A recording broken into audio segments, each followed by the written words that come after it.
Salut Louis, Salut Pierre-Louis. comment tu vas? Très bien, et toi? Ça va super. Déjà j'ai un bel accueil parce que j'ai un verre de vin dans la main. C'est la tradition apparemment, donc faut venir à Guiraud. Trêve de plaisanterie, Louis qui m'accueille sur le château Guiraud sur l'appellation Sauternes. Je te laisse te présenter. Déjà, c'est un plaisir de t'avoir ici au Château Guiraud. Moi, je suis Louis, je suis en poste ici à l'Onotourisme au Château Guiraud depuis 3 ans déjà. On est une petite équipe de 4 personnes. Le Château Guiraud, il faut savoir que c'est un pôle assez important de l'onotourisme ici sur la région de Sauternes. On a commencé il y a à peu près une trentaine d'années et aujourd'hui, on est vraiment un acteur très important de la région. Vous avez été Best of Wine Tourism en plus, j'ai vu Exactement, sur la porte ouais, d'entrée. ouais. Oui, on l'a été 2 ans je crois, donc en 2019 et 2022. Donc on travaille pour peut-être l'avoir une nouvelle fois. Je vous le souhaite. Donc ce qu'on aperçoit derrière moi, j'imagine que c'est le château Guiraud. Alors peux-tu Exactement. m'en dire un peu plus, enfin nous en dire plus sur cette propriété?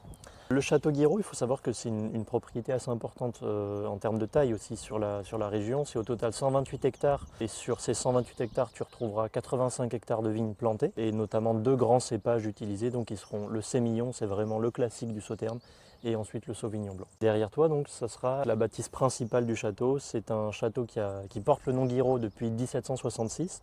En fait, c'est l'arrivée de la famille Guiraud ici. Ces Guiraud étaient des marchands de vin originaires de la ville de Bordeaux. Ils ont une petite particularité par contre, c'était des protestants. La région de Sauternes était quand même un fief catholique à l'époque et donc ils ont construit une chapelle protestante donc, qui est juste derrière nous ici. Donc c'est vraiment la particularité de ce château. Qu'est-ce qu'il en est réellement sur la propriété aujourd'hui? À qui ça appartient? Donc aujourd'hui, ça appartient à 4 propriétaires, dont un propriétaire qui est l'actionnaire majoritaire, qui sera Monsieur Gufflet. Ensuite, tu retrouveras les premiers arrivés en fait, qui sont arrivés ici en 2004, Robert Peugeot, donc le groupe Peugeot. Ensuite, Olivier Bernard, qui lui est propriétaire du domaine de Chevalier, ainsi que d'autres grands noms autour de Pessac-Léognan. Et ensuite, tu retrouveras le comte von Neipperg. Comte von Neipperg qui est aussi propriétaire de Canon-la-Gaffelière, la Mondotte et d'autres. Château d'Aiguille, Clos Exactement. Marsalette. Exactement. Donc 4 propriétaires aujourd'hui. Ça marche, merci pour la présentation. On va filer dans la partie chais? Oui, allez, avec go. plaisir. Alors cette fois-ci Louis, tu m'amènes dans les chais de Château Guiraud. Exactement. Oui, ici on est dans la partie blanc-sec puisque vous faites également du blanc-sec. Voilà. Qu'est-ce qui caractérise aujourd'hui les vins du Château Guiraud, peut-être par rapport au Sauternes, puisque c'est quand même l'identité même du château? Sur les Sauternes, ce qui ressort vraiment sur le Château Guiraud, ce sera sa fraîcheur et son acidité. Et ça, c'est vraiment lié à l'utilisation à grande quantité de sauvignon blanc. On utilise à peu près 35% de sauvignon blanc sur nos Sauternes, ce qui est vraiment une grande quantité comparée à d'autres châteaux. Alors Sauternes, c'est connu quand même pour accueillir facilement la pourriture noble, grâce à la confluence entre le Ciron et la Garonne. Oui. Est-ce que tu peux nous en dire plus sur le botrytis? Ce que ça permet aux raisins? Est-ce que ça permet pour les vins de Sauternes? Le botrytis, c'est quand même quelque chose d'assez particulier. En fait, c'est un champignon qui va se développer sur la peau de notre raisin d'abord, puis après qui va rentrer un petit peu dans les chairs, développer une grande quantité d'arômes, une centaine d'arômes. Ce champignon, tout simplement, va manger la peau du raisin, il va la rendre poreuse. Le soleil, lors des après-midi du mois de septembre, octobre, parfois novembre, va réchauffer l'appellation et va aussi donc réchauffer notre raisin. Il va évaporer la plupart de l'eau qui est contenue dans ces raisins, dans ces baies, et donc on va concentrer naturellement les arômes et les sucres des fruits du Sauternes. Qu'est-ce qui se passe sur la vinification du Sauternes à Guiraud? Notre vinification s'effectue d'habitude entre 18 à 24 mois, uniquement des barriques neuves, donc du chêne français, comme tu peux voir ici. Dans un premier temps, la vinification se fera lot par lot, si je peux dire, et on va pouvoir donc vinifier ça séparément, puis on va faire les tests d'assemblage, puis l'assemblage quasiment à l'été, donc juin-juillet. Et ensuite, on va vinifier une autre année, donc 12 mois de plus, cette fois-ci assemblée, donc dans les mêmes barriques. Okay. Et ensuite, donc mise en bouteille. Voilà. Très bien. Par contre, pour nos blancs secs, ce sera cuve inox et donc barriques, qui ont déjà effectué un Sauterne auparavant. Et c'est une vinification qui s'effectue en 6 mois. On va utiliser nos barriques en moyenne 3 ans, ça peut aller jusqu'à 4 ans. Par la suite, elles seront donc revendues à des entreprises de spiritueux, whisky et autres. Les arômes de Sauterne sont quand même très recherchés dans ce genre de spiritueux.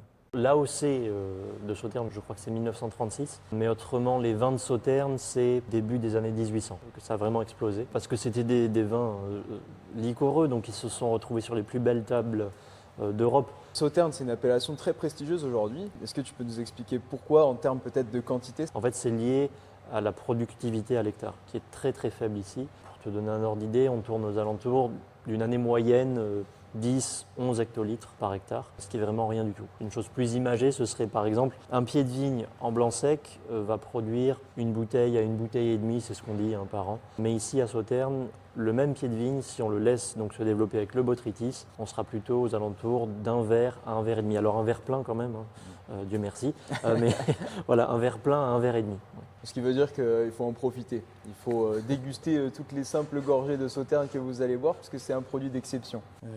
T'as ton verre, toi? Ouais, où est-ce que je l'ai mis? Ici. Allez, c'est parti. Donc là, tu m'as servi le jet de Guiraud, qui est le blanc sec, Oui. millésime 2023. En encépagement, on est comment du coup? 50% Sauvignon, 50% Sémillon. On va chercher la fraîcheur du Sauvignon blanc et aussi le côté un peu plus gourmand du Sémillon. Exactement, c'est ce qu'on recherche ici. Okay. Santé, Louis. Santé. Les notes de Sauvignon qui sont bien marquées, le fruit blanc à fond, des notes un petit peu agrumes mais aussi fleurs blanches qui sont notées.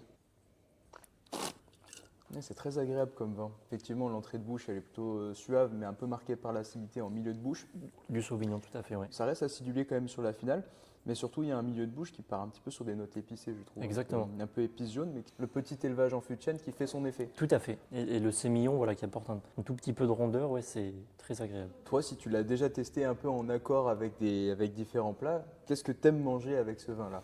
Moi, franchement, je vais rester vraiment sur le classique. On pense au jet avec des huîtres, fruits de mer, ce genre de choses. Ça marche vraiment très bien et c'est ce que j'apprécie avec ce vin-là. Ouais, c'est ça, c'est le bon vin d'apéritif, fait plaisir, qui met tout le monde d'accord pour commencer le repas et qui met en appétit. Tout à fait. Donc là, je vais te servir le grand vin blanc sec. Elle est marrante cette couleur de bouteille là. Comme son nom l'indique, grand vin blanc sec, voilà, c'est un vin plutôt gastronomique, c'est le grand frère du jet, si je peux dire. On est sur une vinification en 12 mois, uniquement sur des barriques, il n'y a pas du tout d'inox là-dedans. Et on est sur un assemblage qui est complètement différent aussi. 70% sémillon, 30% sauvignon. Ça va apporter beaucoup plus d'arômes briochés, voilà, ce genre de notes.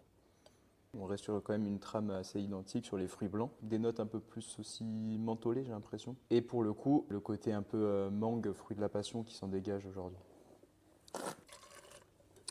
Une bouche qui est plus opulente, où il y a une salinité qui se fait ressentir un peu plus sur le milieu de bouche. C'est très élégant. On est sur une finale qui est quand même un petit peu plus discrète et plus marquée par le boisé. On peut se permettre d'aller sur des accords un peu plus riches. Tout à fait. On recommande de l'ouvrir quelques heures avant de le déguster pour qu'il puisse s'ouvrir quand même parce que ça reste des blancs secs qui peuvent vieillir voilà, une dizaine, une quinzaine d'années. Si c'est pour une dégustation immédiate, peut-être de le carafer. Ouais. Aujourd'hui, ça vous aide d'avoir quand même des vins blancs secs? Je parle en termes commerciaux. Parce que c'est vrai que le Sauternes, c'est un produit qui est quand même un peu décrié aujourd'hui. C'est pas quelque chose qui plaît à tous les palais non plus. C'est très, très sucré. Il faut avoir une appétence pour le sucre de base. Exactement. Pour quand même envoyer des Sauternes. Voilà, le blanc sec a été développé ici au Château Guiraud dans les années 80. On a senti que le blanc sec avait quand même un engouement certain. Et aujourd'hui, littéralement, le jet nous permet de financer la production des Sauternes.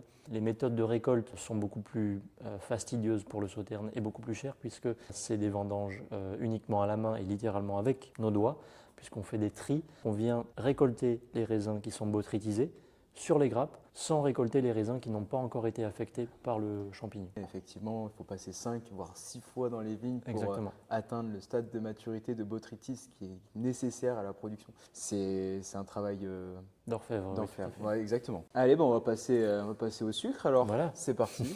Petit Guiraud, on voulait démocratiser un petit peu plus le Sauterne, le rendre plus appétant pour des palais plus jeunes. Ce qu'on va rechercher dans le Petit Guiraud, c'est vraiment la légèreté, tous les arômes d'un Sauterne en termes de fruits. Mais par contre, c'est des vins qui sont plus simples à boire peut-être. C'est une bonne question ça, mais on a tous quand même des appréciations différentes du Sauterne. Je parle en termes aromatiques et gustatifs. Moi par exemple, les Sauternes, j'arrive souvent à les dénoter par le côté coin, abricot et aussi les notes d'épices jaunes. Oui.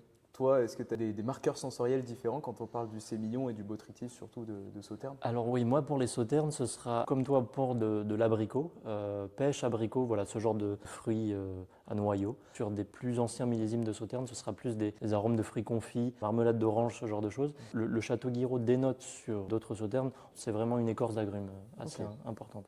Voilà, au nez sur le petit Guiraud, on est plutôt sur des notes effectivement fruits à noyaux, la pêche bien juteuse. Les marqueurs d'élevage qui sont là aussi, on est sur une bouche qui est beaucoup moins opulente à mon avis que le grand vin, qui n'est pas lourde du tout. Là on est sur un Sauterne plus digeste. C'est vraiment la légèreté qu'on va rechercher et c'est des vins qui se prêtent très bien aussi pour des apéritifs, début de repas ou alors avec des tapas, ce genre de choses, une après-midi plutôt ensoleillée, c'est convivial entre amis. Voilà, donc c'est vraiment ce que Guiraud sait faire de mieux, le grand vin. 2022, c'est une grande année de Sauterne, d'autant plus pour le château Guiraud puisque c'est l'arrivée de notre nouvelle directrice générale qui est donc, comme tu la connais, Sandrine Garbaille, qui était l'ancienne maître de chai du château Yquem pendant à peu près 30 ans. Ça a été son premier vin. On parle effectivement de Sandrine Garbaille, qui est quand même une énorme pointure dans le monde de la vinification et aussi dans le monde du Sauternais, même surtout pour ses actions précédentes sur le château d'Yquem. Ça vous a fait du bien son arrivée au château Guiraud? Est-ce que non seulement de par sa notoriété, ça vous a aussi ramené du monde? Ce que je peux dire, c'est qu'on sent réellement qu'il y a un engouement aussi pour la presse. Ça nous a fait du bien et ça continue à nous faire du bien et on espère que